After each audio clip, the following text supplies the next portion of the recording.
dia tidak sayang kepada istrinya, firman Tuhan mengatakan berarti juga dia tidak sayang kepada dirinya sendiri. Kita harus hidup rukun, damai di dalam keluarga kita. Amin. Kepada siapa? Penolong bagi suami. Kenapa kamu harus menghormati ayah dan ibumu? Supaya kamu berbahagia hidupnya.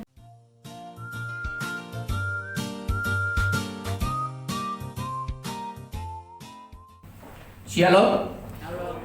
Ya, pagi hari ini hujan gede biasa ya.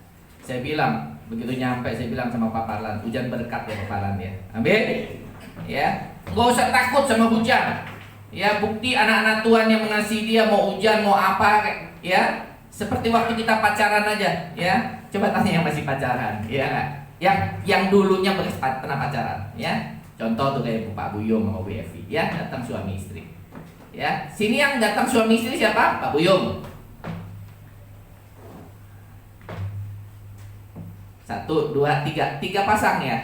Yang lain, oh itu Pak Peli suami istri, saya suami istri, Pak Palan suami istri. Yang lain istrinya kemana? Yang lain suaminya kemana?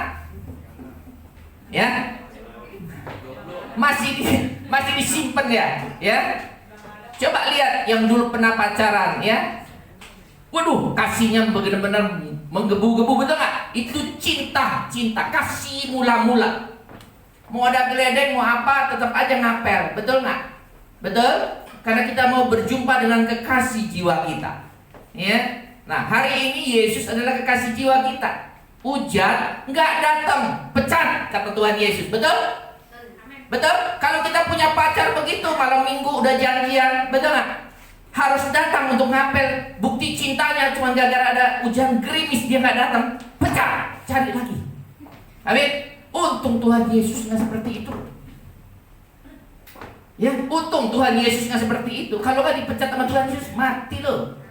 Ya, nggak dikasih oksigen dalam beberapa menit aja, mati kita, betul nggak? Tuhan Yesus itu baik. Ya. Dia nggak pandang kita jahat atau enggak, pokoknya berlaku sama kalau berkat secara umum. Hujan, panas, oksigen, yaitu berkat secara umum. Amin. Untung dia nggak pilih kasih, benar nggak? Dia mau berjumpa nggak jadi. Coba kalau janji sama Pak Jokowi, pagi-pagi mau hujan geledek pun tetap dia datang, betul? Padahal Yesus Tuhan kita, dia adalah Tuhannya Pak Jokowi juga. Amin. Ya. Nah, hari ini puji Tuhan, kita yang datang ini adalah kita orang-orang yang mau menerima berkat yang luar biasa. Amin. Nah, saya mau sampaikan begini. Ya, beberapa hari yang lalu saya bilang nanti ini akhir tahun banyak bencana. Ya, bahkan kemarin saya mimpi, saya ngomong sama istri saya, "Mah, kok kita kayak saya lagi jalan-jalan di dalam mall kok ada anak kecil mau turun dari mobil, begitu saya turunin segini." Saya bilang, "Mah, kayak mall kayak mau banjir juga nih." Ya kan?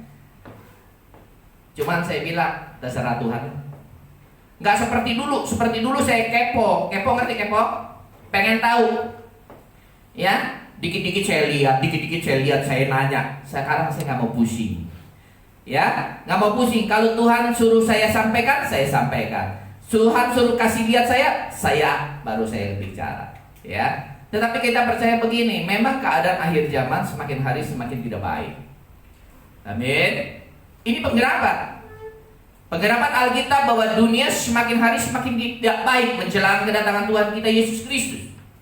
Jadi Bapak Ibu nggak usah komplain, nggak usah takut, nggak usah gelisah, karena memang itu adalah penggerapan akhir zaman. Bahwa semakin hari dunia semakin tidak baik. Amin. Ini berlaku umum. Tetapi kita percaya sebagai anak-anak Tuhan, kita pegang janji Tuhan. Amin. Mau dunia porak-poranda, mau dunia digoncangkan, kita anak Tuhan yang benar-benar hidupnya sesuai dengan firman Tuhan tidak akan digoncangkan. Amin. Karena kita memiliki Allah. Nah, hari ini saya mau sampaikan bagaimana memasuki tahun 2022. Ya. Ada syarat agar berkat Tuhan tercurah berlimpah dalam hidup kita, baik berkat secara jasmani maupun rohani. Apa yang harus kita lakukan sebagai anak-anak Tuhan?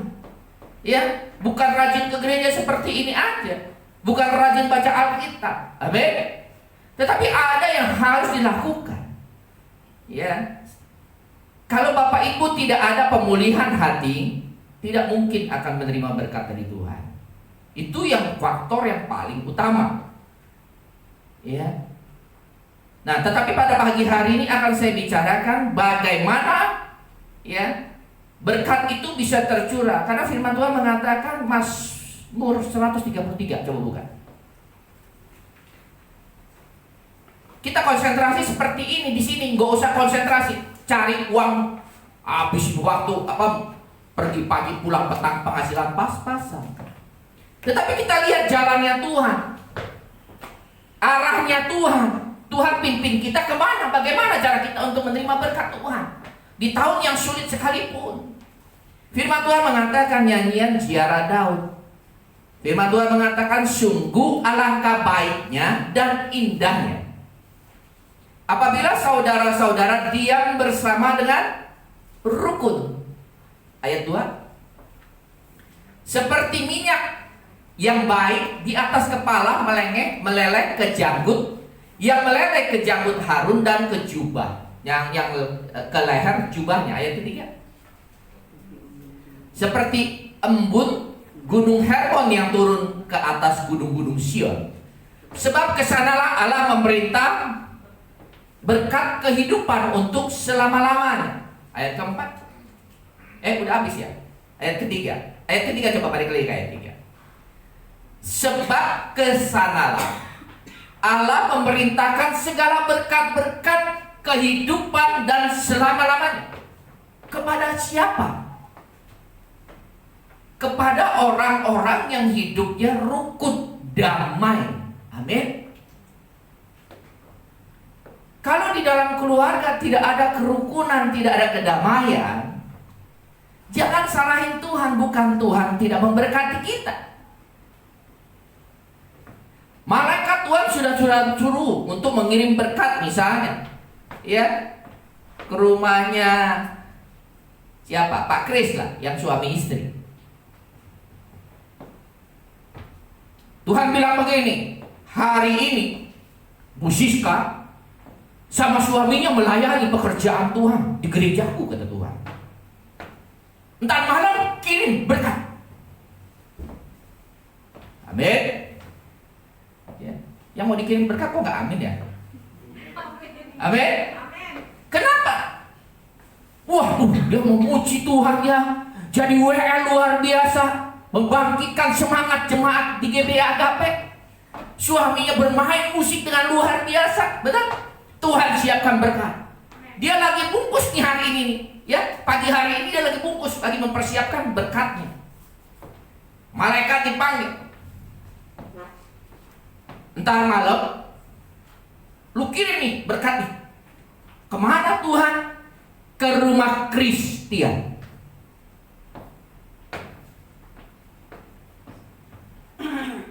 Jam berapa Tuhan? Jam 8 malam. Amin.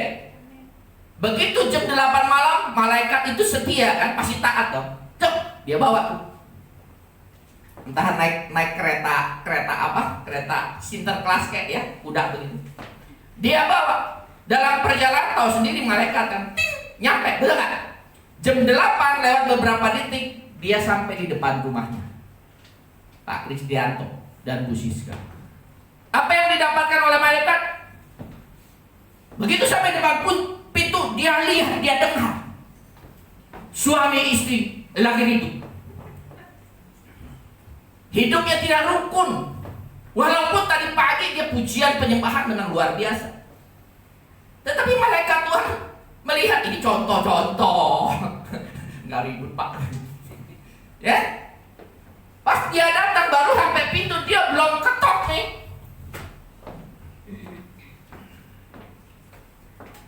Dia dengar suara ribut hanya gara-gara urusan sepele. Apa yang dilakukan malaikat? Ini keluarga tidak sesuai dengan kebenaran firman Tuhan. Hari ini Tuhan memerintahkan segala berkat kehidupan dan untuk selama-lamanya. Yaitu kepada siapa? Kepada lagi tidak sesuai dengan kebenaran firman Tuhan, malaikat balik. Amin. Begitu dalam perjalanan mau kembali ke sorga, mau lapor kepada Bapak di sorga, dia lihat tetangganya, ada Pak Bambang dengan istrinya lagi ngopi di teras rumah, cekakak cekikik, hidupnya luar biasa, penuh dengan kasih. Amin. Apa yang dilakukan? Daripada membaca, ini dia orang yang hidupnya sesuai dengan kebenaran firman Tuhan. Amin. Akhirnya Pak Bambang yang menerima berkat yang Tuhan janjikan, karena hidup Pak Bambang sesuai dengan kebenaran firman Tuhan. Sekalipun pagi harinya, siang harinya, dia tidak melayani di dalam gereja. Karena melayani dalam gereja belum tentu jadi jaminan bahwa kita sudah sesuai dengan kehendak Tuhan. Amin. Dia lapor kepada Tuhan, balik ke sorga. Gimana Kak? Sudah sampai? Saya Pak takut atau mau ngetok juga. Takut nanti saya kena sasaran. Emang kenapa? Lagi ribut dia. Terus mana berkatnya? Saya kasihin dengan Pak Bambang, karena saya lihat di teras dia dengan istrinya rangkulan, minum kopi sedang lagi berdua. Amin. Inilah yang harus kita lakukan memasuki tahun 2022. Kita bukan sekedar melayani, tetapi bagaimana berkat itu bisa sampai ke dalam rumah tangga kita, dalam kehidupan kita, dalam keluarga kita. Kita harus hidup rukun, damai di dalam keluarga kita. Amin. Ya. Malaikat juga takut kalau kita lagi ribut, takut jadi kena sasaran. Betul? Ada orang ribut di jalanan, ya, lagi hajar-hajaran pakai senjata tajam. Ya, tuh Pak Buyung, orang ban apa itu? Ban bukan ban ya, dan apa itu dia? Taekwondo-nya. Kalau orang lagi bacok-bacokan begitu, apa dia mau ikut campur langsung? Nanti akhirnya mati dia. Ya, kena sasaran. Begitu juga dengan malaikat. Amin. Ya. Nah, ini yang harus kita pelajari hari ini. Ya, bagaimana agar malaikat kalau udah diperintahkan Tuhan untuk mencurahkan berkat ke tempat kita, dia tidak balik atau berkat kita dikasih orang lain. Amin. Coba kita buka Efesus 5.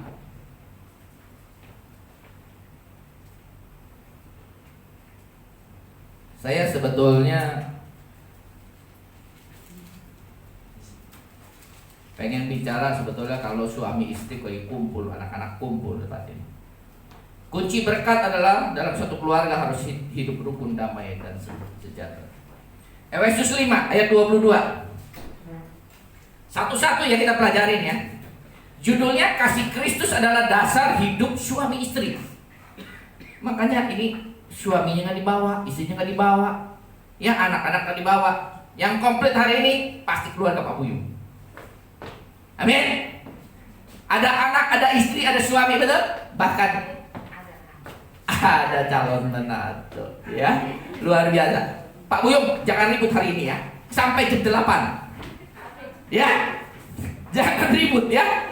Adik melayani, suami istri lihat satu, waduh bener-bener lihat satu baris lagi kan, luar biasa. Kalau jauh-jauh tadi saya mau tarik Pak Buyung samping istri, luar biasa ya. Satu baris tuh, dua baris tuh, ya. Ingat Pak Buyung jangan ribut sampai jam 8 malam ya, penuh dengan sukacita sampai jam 8 malam, jam 8 malam, biar berkatnya nggak dikasih ke orang lain. Sampai selama-lamanya. Amin, ya nggak? Amin. Nah hari ini kita belajar. Hai istri, jangan saya dong, saya laki ya. Coba yang laki sama saya, tunjuk istrinya. Hai istri, mana yang laki? 1, 2, 3.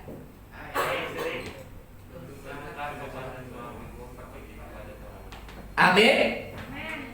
Hai istri, tunduklah kepada suamimu seperti kepada Tuhan. Ayat kedua, karena suami adalah kepala istri sama seperti Kristus adalah kepala jemaat. Dialah yang menyelamatkan tubuh. Karena itu sebagaimana jemaat tunduk kepada Kristus, demikian jugalah istri kepada suami dalam segala sesuatu. Amin. Balik. Ayat pertama. Hai istri, tunduklah kepada suamimu seperti kepada. Berarti kalau istri gak tunduk dengan suami, berarti dia pasti juga tidak tunduk kepada Tuhan. Amin. Tuh, cuman Bu Titi aja yang mengamini. Ya. Kalau dia tak tunduk dengan istri, dengan suami, berarti dia tidak tunduk kepada Tuhan.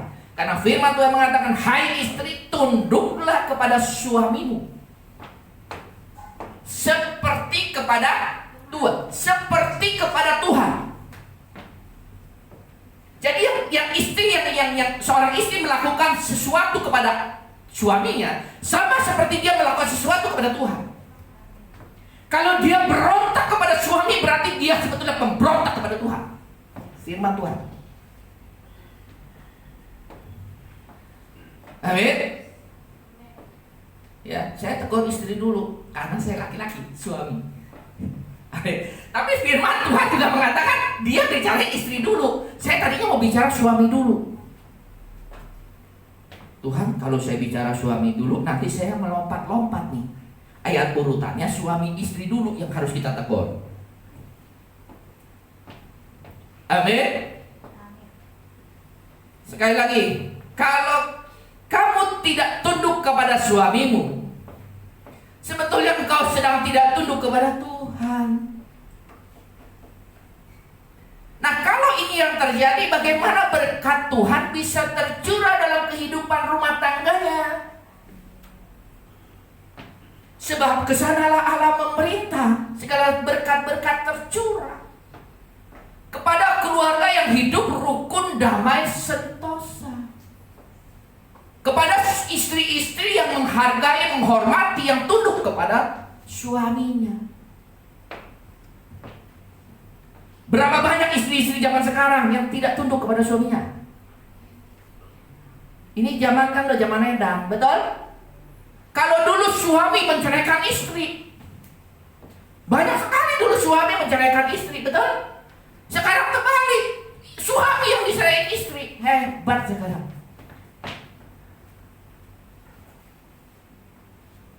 Kita tidak mau mengikuti cara hidup orang dunia yang selalu bertentangan dengan firman. Kalau kita mau hidup sesuai dengan firman Tuhan, maka Tuhan akan membakari, membentengi, memberkati kita. Amin. Sekali lagi, berapa banyak istri-istri di akhir zaman yang bertentangan dengan firman Tuhan? Banyak gak?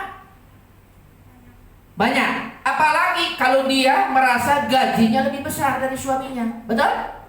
Bukannya tunduk, dia nanduk terus kerjanya. Pada firman Tuhan mengatakan, tunduklah kepada suamimu seperti kepada Tuhan. Mikir, katanya siapa namanya itu? Kalau pelawak itu mikir, siapa namanya? Cak Lontong. Mikir. Ya. Nah, ini yang harus kita rubah. Memasuki tahun 2022, ini yang harus kita rubah. Hai istri-istri, berubahlah, bertobat. Kalau selama ini ternyata hidupmu engkau tidak tunduk kepada Tuhan, tapi engkau nanduk kepada Tuhan. Engkau tidak menghargai suamimu sekalipun suamimu tidak bekerja. Sekalipun suamimu tidak bekerja, engkau harus tunduk dan menghormati dia. Tunduk dalam tanda kutip ya. Kalau dia suruh kita misalnya mencuri, membunuh, ya jangan diikutin. Asal suami sesuai dengan firman Tuhan. Amin. Kalau kita tidak menghargai suami kita, dia iman di dalam keluarga. Firman Tuhan mengatakan laki-laki adalah milik pusaka hatinya Tuhan, yang harus engkau hormati, harus engkau tunduk kepada dia sama seperti engkau tunduk kepadaku, kata Tuhan. Dan istri-istri ini adalah Kenapa dia harus tunduk? Dia harus menghormati. Kenapa dia harus? Fungsi istri diciptakan oleh Tuhan. Coba kita buka dulu, balik ke Kejadian 2 ayat 18. Kita mesti lihat dulu istri ini ya. Ya, kita nggak apa-apa ya, kita hajar istri dulu ya. Habis ini kita hajar suaminya.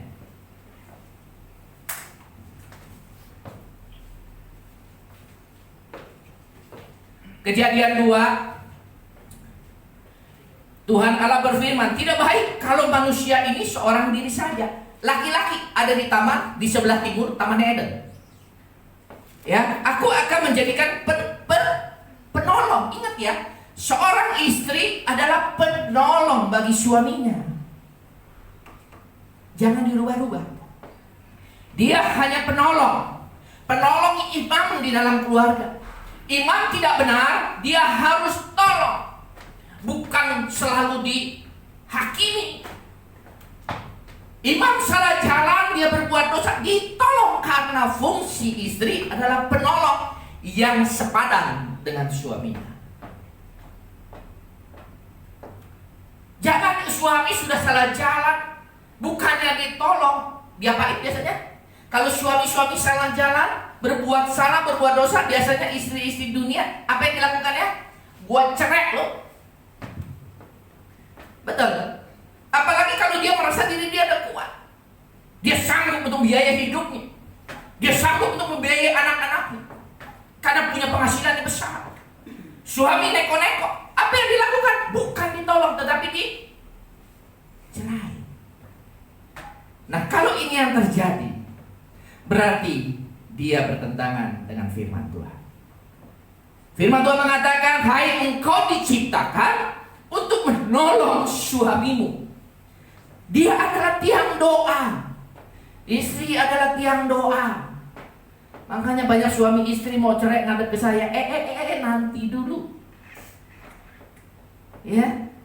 Coba ayat yang selanjutnya. Ayat 19. Lalu Tuhan membentuk dari tanah segala binatang hutan. Ini diciptakan Tuhan. Dia pikir Tuhan mau kasih penolong yang sepadan. Bagaimana ia menamai, dan seperti nama yang diberikan manusia itu kepada tiap-tiap makhluk hidup, demikianlah nama makhluk itu. Terus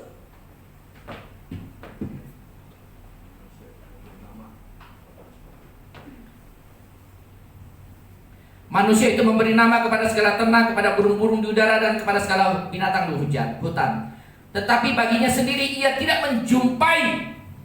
Tuhan sudah ciptakan nih burung-burung, ternak, segala macam. Tetapi firman Tuhan mengatakan manusia tidak menjumpai seorang penolong yang sepadan dengan dia. Sehingga akhirnya Tuhan membuat Adam tertidur. Diambil tulang rusuknya, dijadikanlah pendamping, penolong yang sepadan. Jadi istri ini adalah penolong bagi suami. Amin. Suami lagi ngaco, jangan ditinggalin. Nanti kayak Anang nyanyi lagi dia. Betul? Ingat ya suami-suami, kalau istrinya ngabur, nyanyi aja seperti Anang. Karena Anang pun ditinggalkan oleh istrinya. Separuh jiwaku pergi. Betul? Lagi pergi disambet. Sama siapa? Tahu aja dia. Kalau gosip-gosip, bukan gosip sih kenyataannya, disambet. Ya? Ingat sekali lagi, kalau suamimu sedang tidak baik, suamimu salah jalan, suamimu berbuat yang tidak berkenan di hadapan Tuhan, tolong dia. Amin. Karena firman Tuhan mengatakan engkau bukan lagi dua, tetapi satu.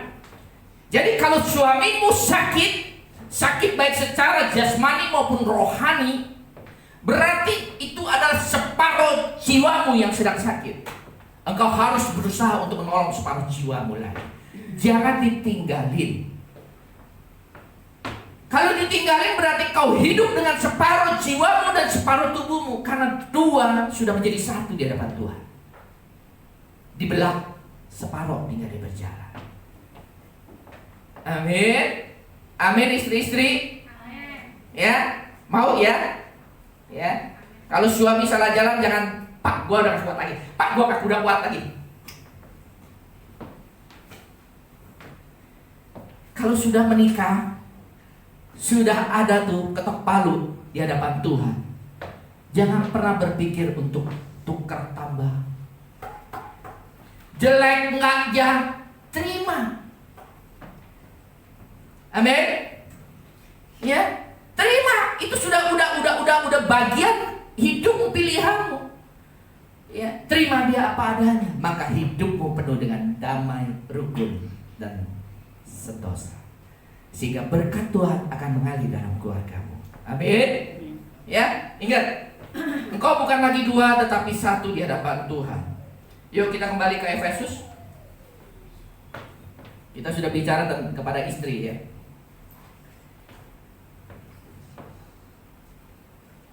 Sekarang ayat 25. Yang perempuan yuk sama-sama. Tunjuk aja. Ini istrinya pada kemana nih?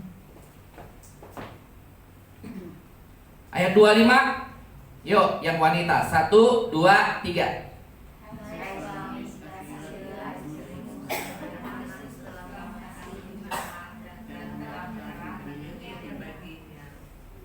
Untuk menguduskan sesudah ia menyucikan dengan memandikannya dengan air dan firman, supaya dengan demikian ia menempatkan jemaat di hadapannya, di hadapan dirinya dengan cemerlang tanpa cacat atau kerut atau yang serupa itu, tetapi supaya jemaat kudus dan tidak bercela.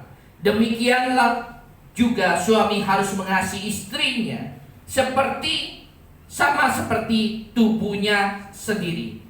Siapa mengasihi istrinya, mengasihi dirinya sendiri. Amin. Ini suami. Nah, kita kita lihat dalam kehidupan kita sampai dengan sekarang, apakah suami ini sesuai nggak dengan firman Tuhan? Firman Tuhan mengatakan, kasihilah istrimu sendiri seperti Kristus telah mengasihi jemaat dan telah menyerahkan dirinya bagimu. Seperti Kristus yang rela mati, rela berkorban dan menyerahkan hidupnya, dirinya. Seperti itulah seorang suami harus menyerahkan hidupnya untuk dia mengorbankan, untuk memberikan yang terbaik kepada istrinya. Seperti Kristus sudah memberikan yang terbaik kepada jemaat, seperti itulah suami harus memberikan yang terbaik juga kepada istrinya.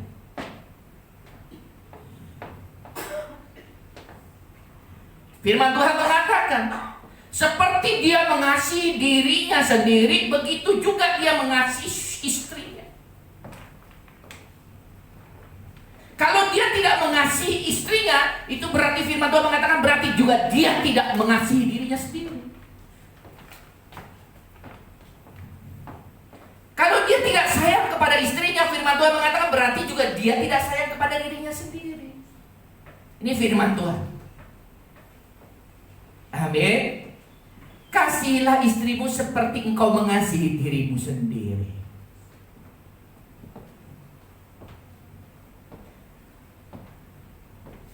Kita kalau pakai handphone, saya tunjuknya jam tangan. Kalau kita pakai handphone dari bawah.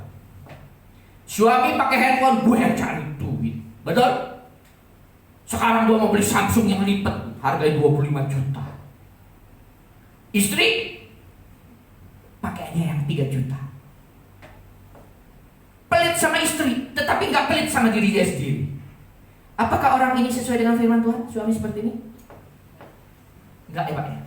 Karena firman Tuhan mengatakan, kasih istrimu seperti engkau mengasihi dirimu sendiri.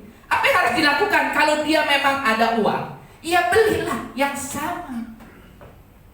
Kalau engkau mau menghargai dirimu, hargai istrimu.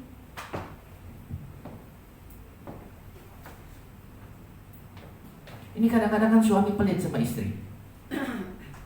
Benar? Benar nggak Bu Arifin? Enggak ya, Pak Arifin mah nggak pelit sama Bu Arifin ya. Ya, suami-suami jangan pelit sama istri. Kalau dia pelit sama istri, berarti dia sebetulnya sedang pelit kepada diri dia sendiri. Ya. Kasihilah istrimu seperti engkau mengasihi dirimu sendiri. Saya pernah ada yang konseling Pak, karena dia tobat kuman, saya ngomong begini, lu sayang gak sama anak lu? Oh sayang Pak, saya nyari duit untuk anak saya. Iya gua tahu soalnya, kalau lu sama bini lu pasti gak sayang. Kenapa saya bisa bilang begitu? Karena kenyataannya memang dia gak sayang sama bininya, pelit sama bininya, galak sama bini dia. Tetapi pengakuan dia cari uang untuk anak-anak. Saya bilang begini sama dia, bohong lo. Kalau lu sayang sama anak lu gak tobat kuman. Kenapa? Firman Tuhan mengatakan, coba buka Mazmur 128.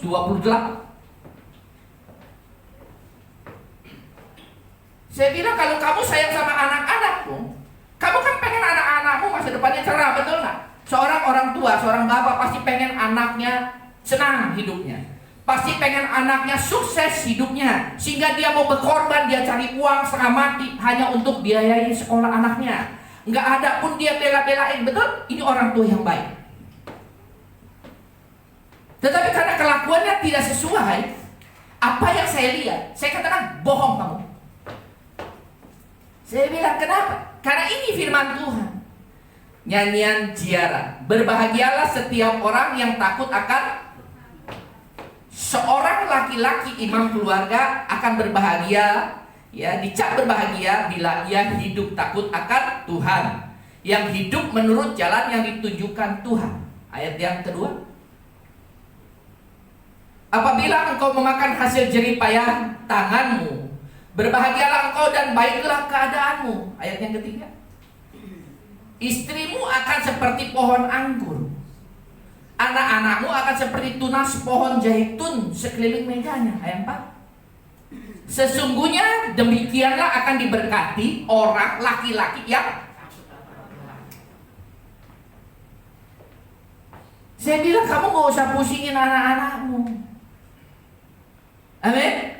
Selama engkau hidup takut akan Tuhan, maka anak-anakmu, cucumu akan diberkati Tuhan. Bahkan firman Tuhan mengatakan orang benar tidak akan pernah ditinggalkan Tuhan, bahkan sampai anak cucunya meminta-minta roti. Makanya seorang imam yang benar, kalau mengerti tentang kebenaran firman Tuhan, dia jadi orang benar aja, maka istri dan keluarganya akan diberkati Tuhan. Amin. Jadi kalau hidup dia ngawur, bohong kalau dia sayang sama anaknya. Dia mau mencelakakan anaknya.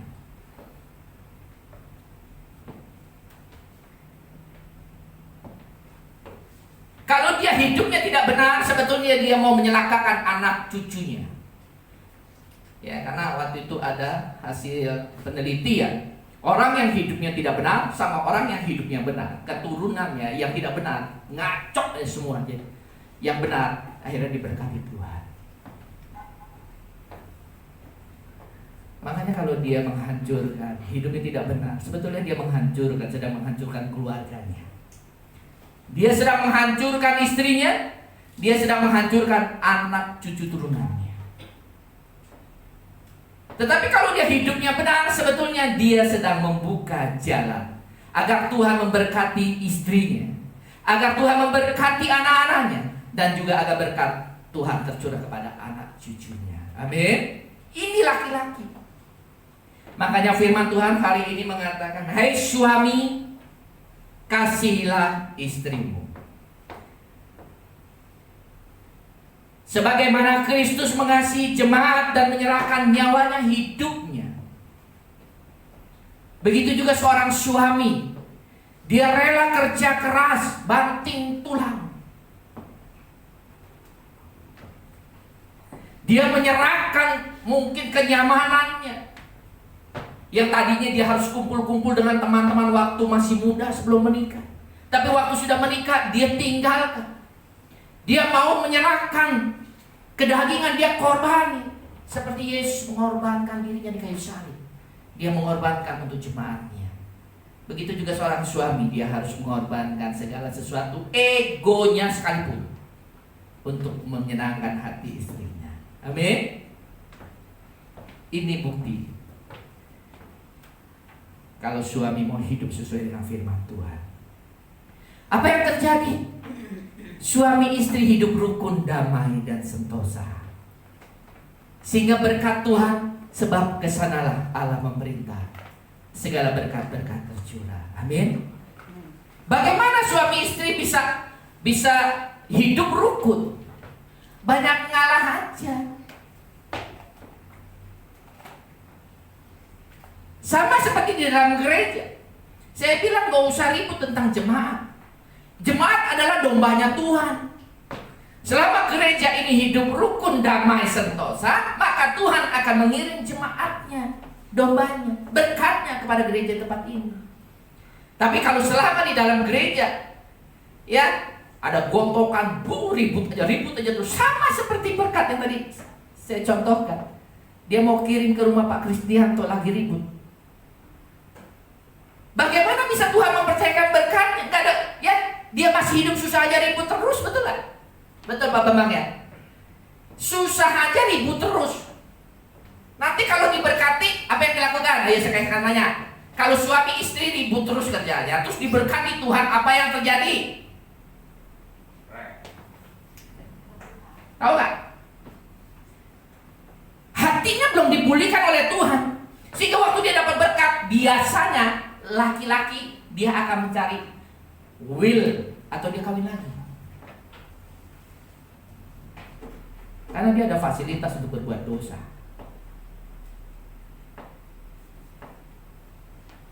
Nah, saya maunya di sini diberkati Tuhan. Tuhan mempersiapkan hati kita, dia pulihkan.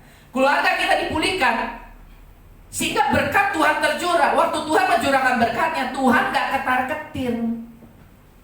Apa yang dilakukan oleh anak-anak Tuhan pada saat dia menerima berkat? Pasti dia tidak akan mengakan sendiri. Dia akan memberkati banyak orang. Amin.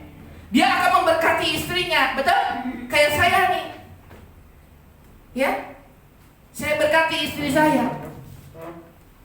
Ya, karena saya mau hidup sesuai dengan firman Tuhan, saya berkati istri saya. Bagaimana dengan caranya apa? Saya beliin apa? Beliin apa?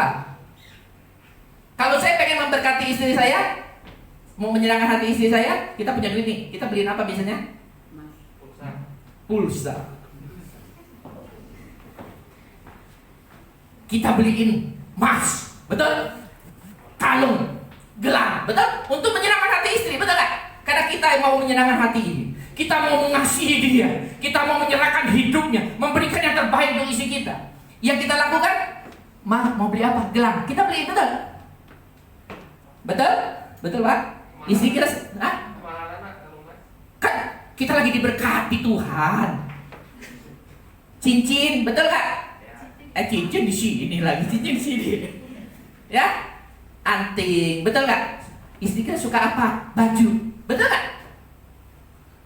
Karena kita mau menyenangkan hati istri kita. Tapi apa yang saya lakukan? Saya nggak beliin itu. Saya kasih ATM-nya sama duitnya semua. Makanya saya nggak pegang duit. Makanya tadi saya turun ke bawah, Mama minta duit untuk kolektor, nggak ada dompet. Laki-laki yang benar sebetulnya yang megang keuangan seharusnya siapa? Karena istri itu penolong. Karena laki-laki biasanya susah megang duit.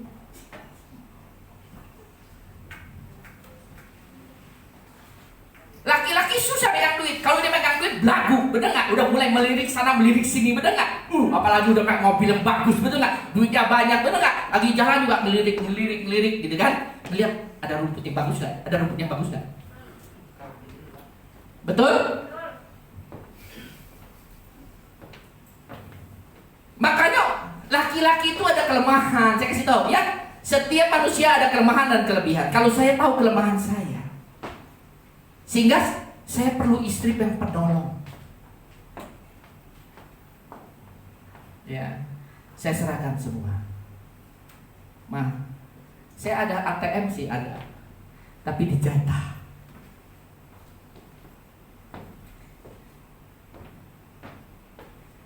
Itu yang kita lakukan. Berikan yang terbaik. Kalau orang dunia mungkin kalau gue udah beliin anting emas berlian sudah yang terbaik. Belum. Yang terbaik berikan semua kepada istri. Biar istri yang mengatur hidup kita, keuangan kita. Amin. Mau suami? Tuh, istri kan amin semua tuh. Suaminya kayaknya berat. Amin. Amin. Ya, tapi kalau istri saya tanggung jawab begitu jangan pelit, karena di Bandung ada yang kayak begitu. Saya bilang, aduh lu gak kelewatan. Dikekepin. Suami mau berbisnis, dia main nih aksesoris handphone. Ada, memang dia ikutin saya tuh. Ya istrinya yang pegang tuh, wah disimpan dia tabung segala macam. Suaminya berbicara banyak, ribut akhirnya, kesel. Ada chance untuk dapat untung karena barang mau naik. Suaminya pengen beli, cetok. Ada duit nganggur ditaruh di tabungan. Istrinya nggak mau keluarin. Ini sifat istri, sudah masuk nggak bisa keluar. Oh enggak ya? Ini yang di Bandung bukan di sini. Nah akhirnya ada keributan. Akhirnya saya juga mesti jadi penengah lagi. Saya bilang nggak boleh begitu. Ya soalnya Pak gini Pak, kalau saya keluarin biasanya nggak balik lagi. Tapi kan itu duit bersama. Keluarga ini lagi mau diberkati Tuhan. Amin. Ada dalam bisnis ada bakal sesuatu yang menguntungkan. Istrinya dia kekep aja. Karena dulunya terbalik. Dulu suami yang megang duit, istri nggak megang duit sama sekali. Sekarang terbalik, dia kekepin aja.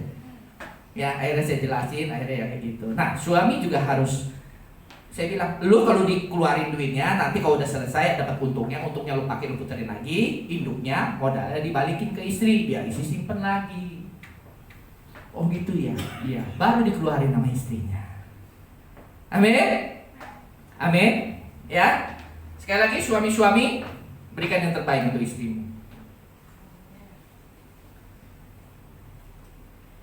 Demikian juga suami harus mengasihi istrinya seperti tubuhnya sendiri. Siapa mengasihi istrinya, mengasihi dirinya sendiri. Sebab tidak pernah orang membenci tubuhnya sendiri. Ingat, saya bingung kalau suami membenci istrinya. Saya bingung kalau istri membenci suaminya. Karena firman Tuhan mengatakan, kalau engkau membenci suamimu, kalau engkau membenci istrimu, berarti engkau juga membenci dirimu sendiri. Ini firman Tuhan. Coba keluarin Efesus 5 ayat 29. Sebab tidak pernah orang membenci tubuhnya sendiri. Ada orang membenci tubuhnya sendiri? Ada nggak? Orang gila. Orang yang punya penyakit jiwa bisa membenci, menyakiti dirinya sendiri. Orang yang kecanduan narkoba bisa menyakiti dirinya sendiri. Berarti orang yang tidak normal dia akan menyakiti dirinya sendiri. Kalau orang yang normal tidak akan menyakiti dirinya sendiri. Firman Tuhan mengatakan, amin. Tidak ada. Sebab tidak pernah orang membenci tubuhnya sendiri. Tetapi mengasuhnya, merawatnya, sama seperti Kristus merawat jemaat. Hei istri, dirawat gak sama suamimu?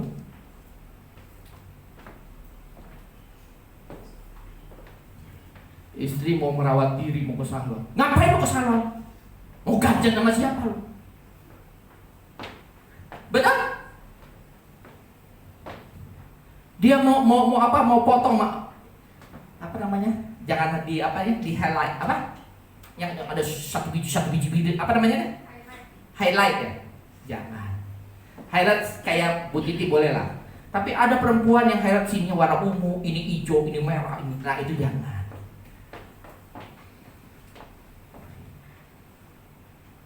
Tetapi mengasuhnya, suami asuh istrimu, rawat dia. Kalau engkau tidak mau bisa merawat, kasih modal. Saya pernah waktu itu dikirimin sama perempuan tuh cantik tuh di mobil, kan? Katanya cinta perlu juga modal untuk merawat dirinya. Rawat istrimu sama seperti Kristus merawat jemaat. Istri kalau mau salon, mau keren banget, ngapain lu buang duit? Mau nyemir, ngapain lu? Lu mau ganjar sama siapa lu? Ya. Hai istri-istri, dia mau tampil beda di hadapan suami supaya suami jatuh cinta kembali. Begitu suami jatuh cinta kembali, maka rumah tangga itu akan dipenuhi dengan keharmonisan. Betul?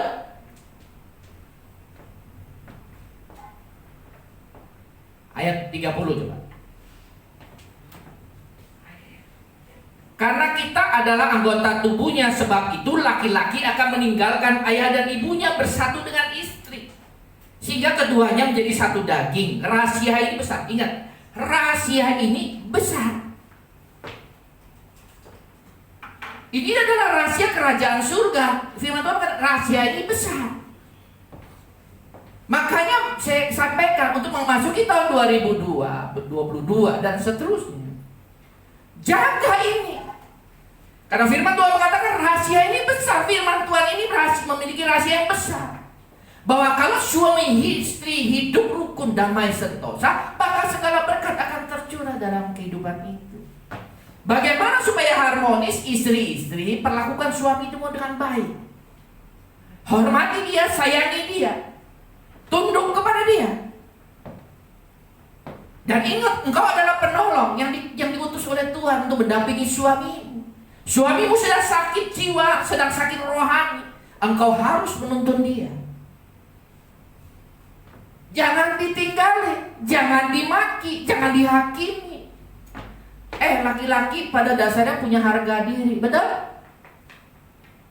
Sekalipun dia salah, biasanya seorang laki-laki egonya tinggi, nggak mau disalahin. Makanya tegur dia dengan roh lemah lembut. Bimbing dia, karena engkau adalah penolong yang diutus oleh Tuhan. Dan suami tahu kalau istri lagi ngoceh, ingat dia ini mau nolong lu. Kalau kita nggak paham dengan seperti ini, biasanya kalau istri ngoceh, suami pasti lebih galak. Amin. Ya. Jadi suami mesti tahu istri kita penolong. Istri mesti tahu bahwa gua adalah penolong. Ini ada. Kalau ini yang terjadi, nggak bakal ada keributan. Amin. Ya. Karena rahasia ini besar. Tetapi yang aku maksudkan ialah hubungan Kristus dan jemaat. Bagaimanapun juga bagi kamu masing-masing berlaku, kasihilah istrimu seperti dirimu sendiri, dan istri hendaklah menghormati suamimu. Amin. Amin. Ya, suami istri. Efesus 6. Istri sudah, suami sudah, anak-anak.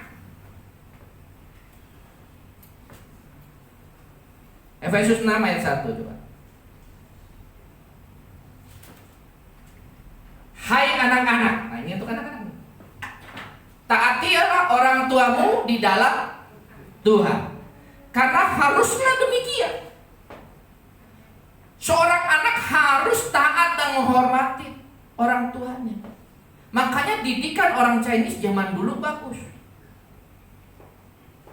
Saya termasuk didikan orang Chinese zaman dulu. Saya nggak salah digebukin sama orang tua, tetap saya nggak melawan. Lain sama anak sekarang, sudah salah pun kita ngomong dia ngelawan.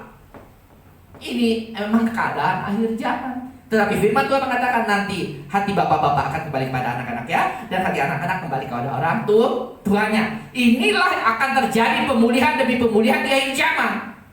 Makanya ini hari ini firman Tuhan kita sampaikan, agar hati orang tua berbalik kepada anak-anaknya, dan hati anak-anak berbalik kepada orang tuanya, supaya berkat tercurah dalam kehidupannya. Hai anak-anak, taatilah orang tuamu di dalam Tuhan, karena haruslah demikian. Saya pernah kecemplung sumur gara-gara mau ngeliat kucing. Kalau di Lampung, di kampung itu kan sumurnya sumur gali ya Pak. Ya temboknya kan tinggi-tinggi. Saya ada di sini, ada rongsokan, ada kucing beranak di situ. Saya naik ke ini bibirnya, saya kecemplung. SMP. Kecemplung katanya 5 menit, saya nggak nongol katanya. Kata pembantu saya. Ya, dikerek pakai apa naiknya? Pakai timba. Kalau dulu kan pakai timba. Kesaksian dari orang-orang yang nolongin saya, katanya 5 menit saya nggak nimbul dari sumur. Tapi nggak mati. Begitu nongol saya lihat memang ada orang nurunin ember. Dikerek saya pegangkan ember. Mami saya ada di pasar, pulang dia. Tahu anaknya kecemplung sumur, dia pulang. Saya baru dikerek, sudah keluar dari sumur. Apa yang dilakukan mami saya? Saya digebukin pakai rotan. Orang tua zaman dulu, jangan diikutin orang tua sekarang ya. Pakai rotan, tahu rotan semoceng? Itu kan apa, dari rotan kan?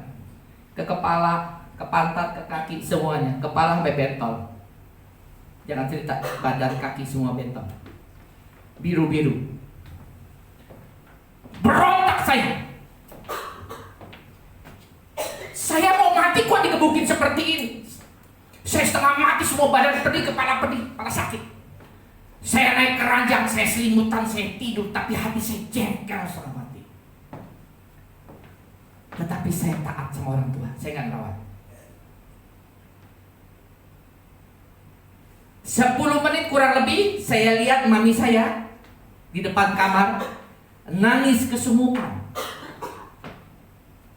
Karena mami saya nangis, akhirnya kok mami saya nangis ya di kamar. Tadi saya kesel, pengen berontak gitu. Tetapi didikan orang tua zaman dulu, kita nggak boleh berontak kepada orang tua. Saya dengar mami saya nangis kesemukan makin kencang. Akhirnya roh pemberontakan saya semakin hari semakin turun. Akhirnya saya keluar. Kenapa mami nangis? Mami saya peluk saya. Mami tahu gak? Mami takut lu mati. Mami takut lu mati. Dia takut saya mati. Kita belum sumur. Makanya saya digebukin. Kan lucu ya? Lucu ya? Tetapi karena saya tahu seperti, oh mami sayang sama saya, cuman caranya salah.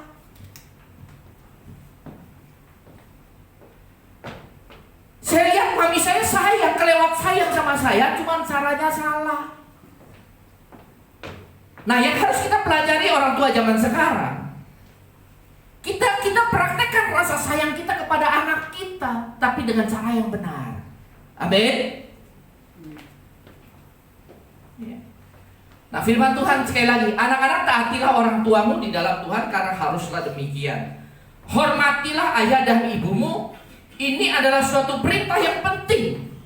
Anak-anak, ini perintah Tuhan yang penting.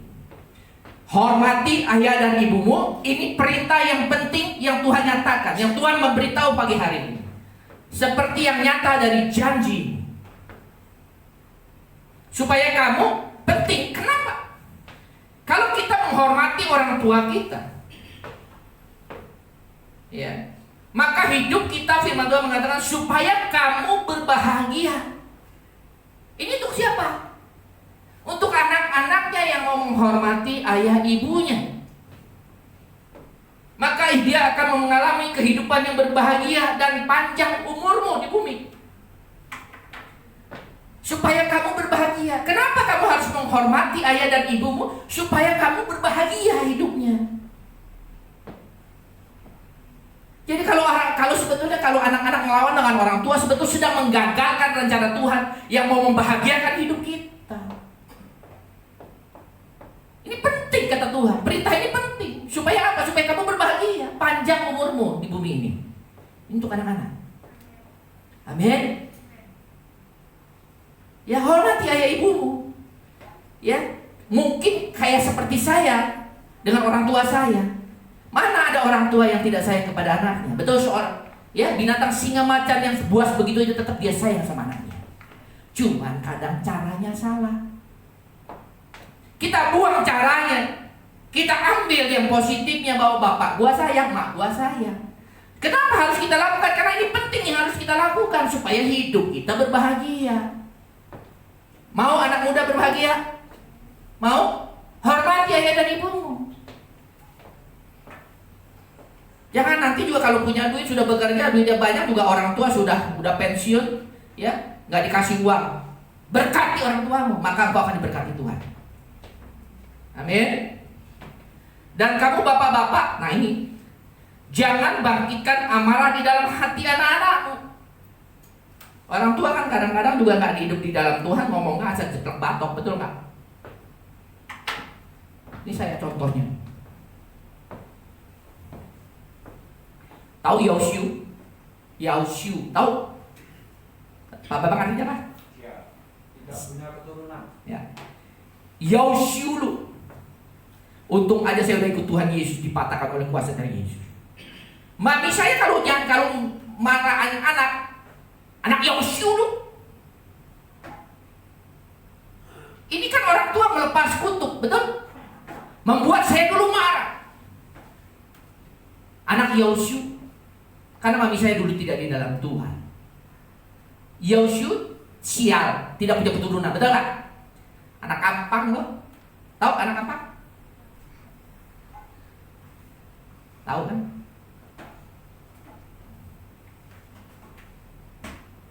Orang tua, nah ini kita lihat ya. Kadang-kadang orang tua nggak kekontrol emosinya, nggak ada penguasaan diri, akhirnya dia mengutuk anaknya sendiri, kan bodoh. Betul? Lu kalau hidup kayak begini terus bagaimana sukses? Kita memperkatakan hal yang tidak baik. Firman Tuhan mengatakan, bapak-bapak, jangan bangkitkan amarah di dalam hati anak-anakmu, tetapi dididiklah mereka di dalam ajaran dan nasihat Tuhan. Amin. Ya, ini untuk bapak-bapak. Hai hamba-hamba, taatilah Tuhanmu yang di dunia ini dengan takut dan gentar dan dengan tulus hati, sama seperti kamu taat kepada Kristus. Tuhan dan hamba pun sama. Jangan hanya di hadapan mereka engkau menyenangkan hati mereka. Nah ini nih, apa namanya? ABS. Asal Bapak senang. Ya. Firman Tuhan, jangan hanya di hadapan mereka untuk menyenangkan hati. Makanya ada yang ngomong, aduh kalau ada Pak Hendy di sini, pada rajin ke gereja, betul? Kalau ada Pak Hendy di sini mah nggak ribut, betul? Nggak ada Pak Hendy nanti ribut, betul? Nah orang-orang seperti ini dia mau menyenangkan hati saya. Saya bisa ditipu, bisa. Tapi saya juga punya hikmat Tuhan. Siapa orang yang tulus sama yang nggak tulus saya juga tahu kok. Ya, tetapi hari ini kita belajar ya. Jangan di depan orangnya. Kayaknya kelihatan kita takut, tulus, betul nggak? Jangan kelihatan di depannya. Ya, seperti seorang pengendara motor. Kalau ada polisi dia taat, dia setia. Lampu merah dia berhenti. Tapi kalau nggak ada polisi, celingak-celinguk nyebrang. Ingat, mata Tuhan melihat apa yang kita perbuat. Buat yang baik, buat yang jahat. Oleh sebab itulah jangan berbuat dosa. Tuhan ingat, Tuhan melihat. Jadi milikilah hati yang tulus di hadapan Tuhan. Di hadapan istri kita, di hadapan suami kita, kita tulus. Bukan di depan suami kita baik, bukan di depan istri kita baik. Kalau pulang, aduh mau apa, bawain oleh-oleh. Bener gak? Mama tadi senang baju yang kemarin yang dilihat ya. Ini papa udah beli, kayaknya baik bener. Pulang ke rumah, betul gak? Besok dia pergi lagi, dia lebih baik sama yang sana.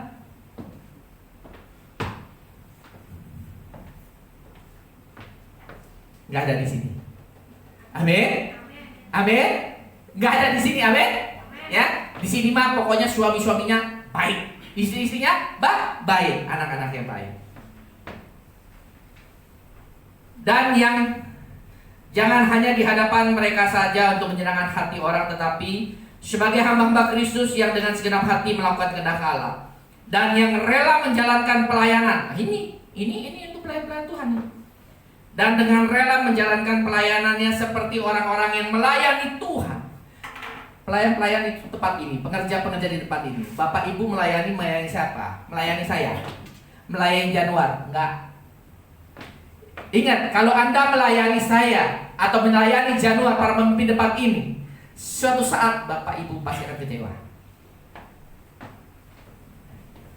Kalau saya datang ke tempat ini, melayani di tempat ini, karena saya melayani Bapak Ibu, saya pernah sampaikan, saya pasti akan kecewa. Betul? Ya? Di gereja itu besok tanggal 19 kan dirayain 4 tahun ya. Betul? 4 tahun ya, tahun keempat ya.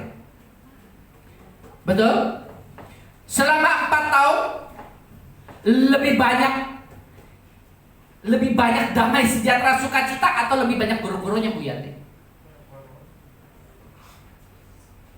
Saya lihat perjalanan 2 tahun pertama banyak goro-goronya. Tahun ketiga mulai berkurang goro-goronya. Puji Tuhan tahun keempat mah sudah nggak terlalu goro-goronya. Betul kan? Betul? Amin. Berarti ini adalah satu perubahan yang menjadi lebih baik.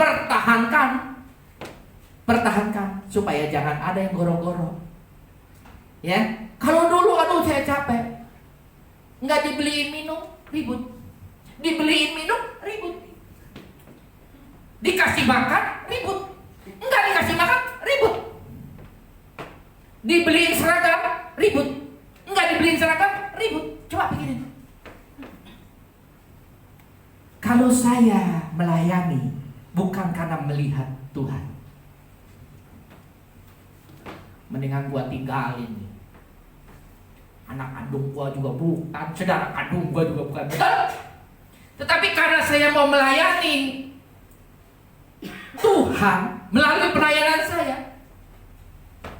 saya menganggap kalian adalah diri saya sendiri. Saya mesti mengasihi kalian seperti saya mengasihi diri saya sendiri.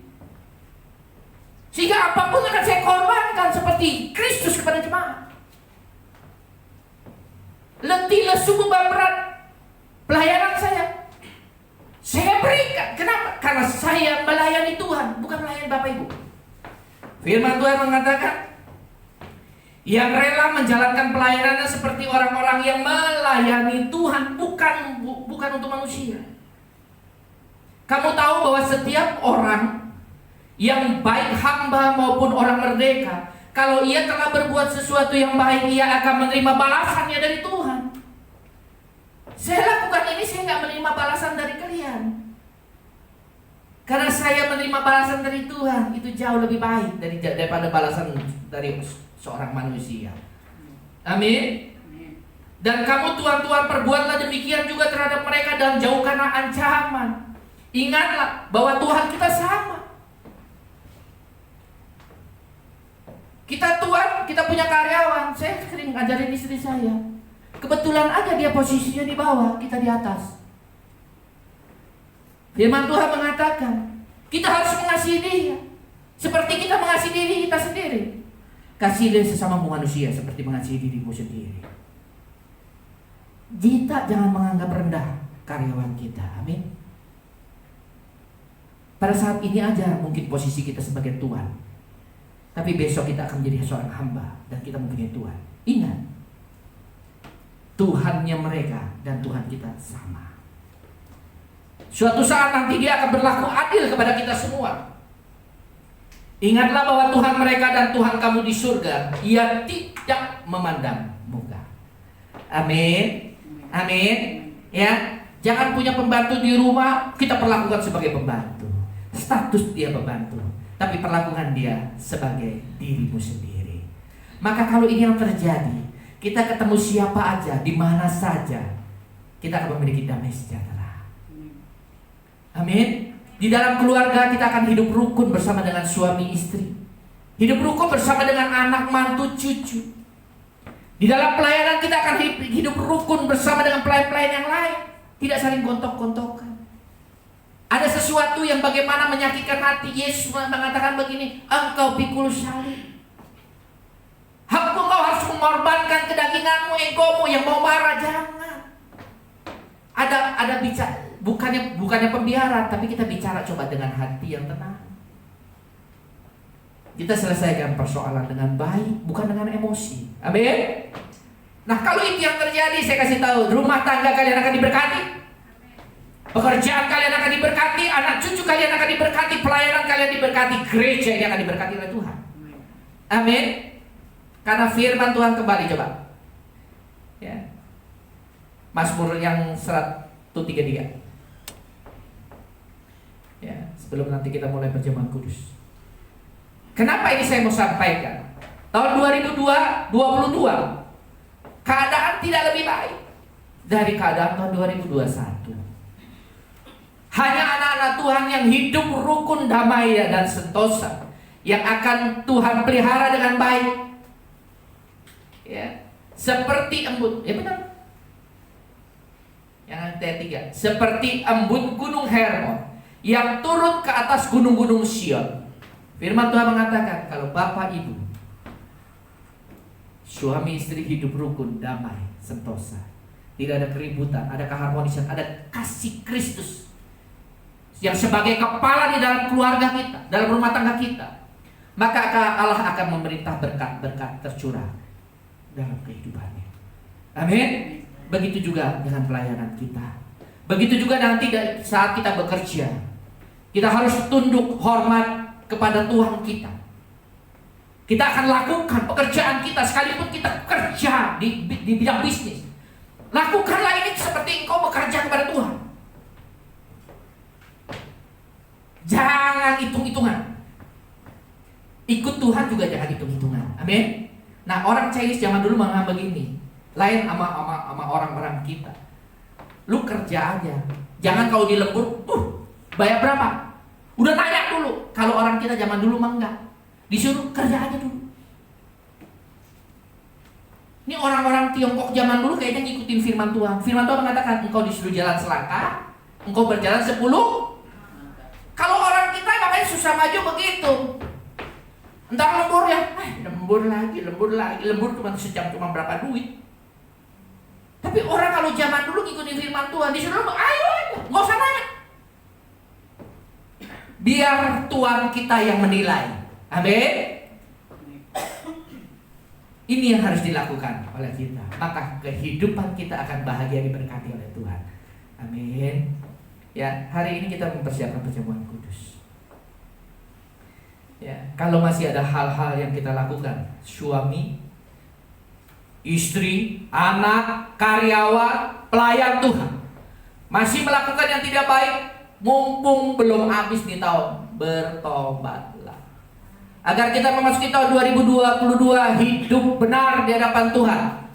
Hati kita benar, keluarga kita benar, dalam bekerja kita benar, dalam pelayanan kita benar, supaya berkat tetap senantiasa tercurah. Karena yang punya kuasa untuk mencurahkan berkat, Tuhan kita, Allah Bapa kita di surga. Kalau Allah mencurahkan berkat, tidak ada yang bisa menghalangi. Kalau Allah yang membuka pintu, tidak ada seorang pun di dunia yang bisa menutup pintu. Tapi kalau Allah sudah menutup pintu, tidak ada seorang pun di dunia yang bisa membuka pintu. Amin. Allah sanggup untuk membuka jalan di padang belantara gurun, ya, membuat sungai di padang gurun. Allah kita adalah Allah yang ajaib. Dunia mau bergoncang, dunia mau bergejolak, dunia mau susah, itu masa bodoh. Yang penting kita pegang janji Tuhan dan kita lakukan bagian kita. Kita hidup rukun, menjalankan fungsi masing-masing. Suami berfungsi dengan baik, istri berfungsi dengan baik, anak berfungsi dengan orang baik, orang tua berfungsi dengan baik, tuannya berfungsi dengan baik, hambanya berfungsi dengan baik. Maka kalau ini semua berjalan dengan baik, maka segala yang baik akan mengikuti kehidupan kita. Amin. Saya undang WL Singan, kita persiapkan untuk perjamuan kudus.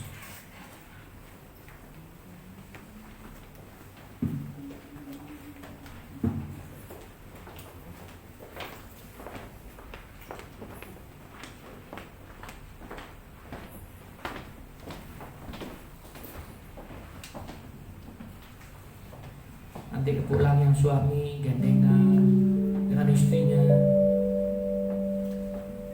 Nanti yang suami pulang dapetin istrinya di rumah. Mah, mulai besok kita ke gereja ya. Istri-istri pulang ke rumah dapetin suaminya lagi tiduran. Papa, besok kita ke gereja ya. Amin. Amin. Mulai dari kita yang ada di sini, maka gereja ini pasti gak muat, akan mengembang ke kanan dan ke kiri, ke depan dan ke belakang. Amin. Jangan jadi egois. Ingat, kasihilah mereka seperti dirimu sendiri. Engkau mau selamatkan? Engkau harus tolong orang-orang di sekitarmu agar mereka juga selamat di hadapan Tuhan. Engkau mau diberkati Tuhan di tahun 2022. Engkau juga sampaikan berkat agar mereka juga sama-sama dapat menerima berkat di tahun 2022. Ajak mereka, ajak anakmu yang belum ke gereja, ajak orang tuamu yang belum ke gereja, ajak suamimu, ajak istrimu. Amin. Supaya kita bersama-sama menerima berkat yang Tuhan janjikan, menerima perlindungan Tuhan yang sama, dan nanti kita mati masuk surga pun sama-sama. Jangan nanti seperti di akhir zaman, tidur mah bareng, istri diangkat, suami ketinggalan. Suami istrinya gak diangkat, suaminya diangkat. Jangan seperti itu. Amin. Itu namanya egois. Yuk kita selamatkan, ajak supaya orang sekitar kita juga menerima berkat yang sama. Itulah bukti kita mencintai dan mengasihi mereka seperti kita mengasihi diri kita sendiri. Amin. Yuk saya undang bagi berdiri.